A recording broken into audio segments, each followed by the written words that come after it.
Good morning, everybody. Hope everyone slept well. For those of us that didn't, I'm going to discuss insomnia.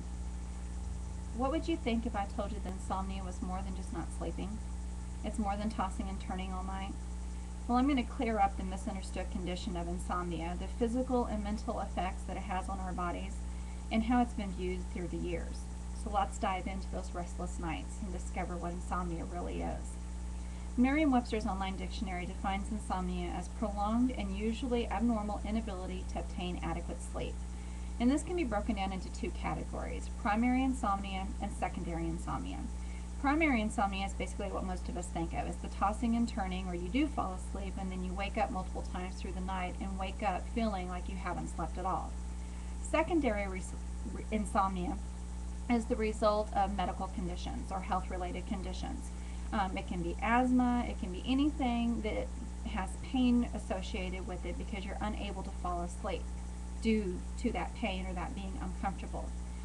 You also have psychological issues, depression, chronic stress, anxiety.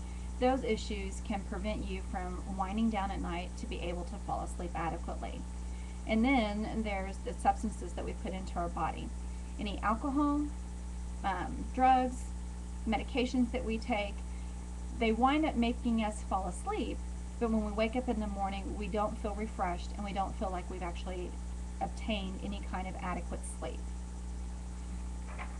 So what's the big deal about having insomnia? Well, nothing really, as long as it's every once in a while. But for those of us that have insomnia almost on a chronic basis, that's when the problems can fall over into our day-to-day lives. The Mayo Clinic cites potential physical and mental consequences of insomnia as being daytime sleepiness, which can lower our performance on the job. It can lead to problems with concentration, problems with memory recall, depression, anxiety, general irritability. It can even cause us to develop into obesity because of the lack of interest that we have in our own personal health. General fatigue and even a poor immune system can develop because of not sleeping well. A research study was done by Karen Vale Smith, W. Michael Feltz, and Craig Becker on the relationship between sleep quality and health risk behaviors in undergraduate college students.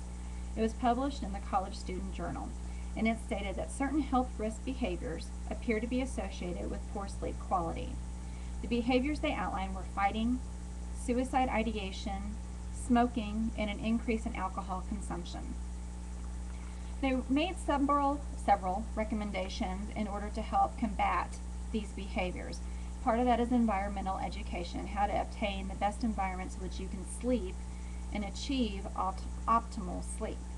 The second would be instructional programs to help gain awareness on your own personal health and develop a sleep hygiene program.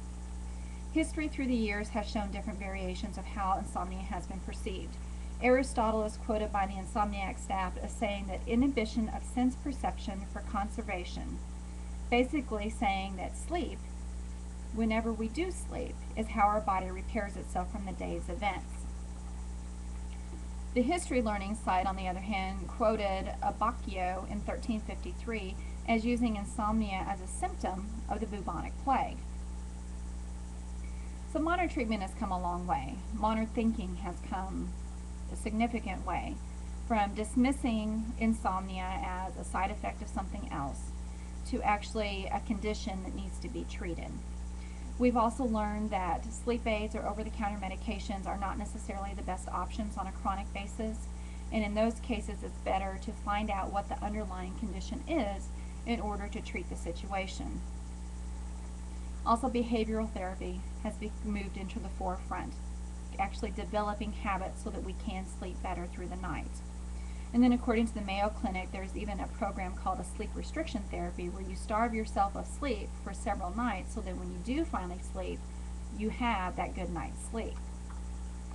Insomnia is definitely more than not sleeping. I've shared with you a few variations of insomnia and the potential reasons behind each.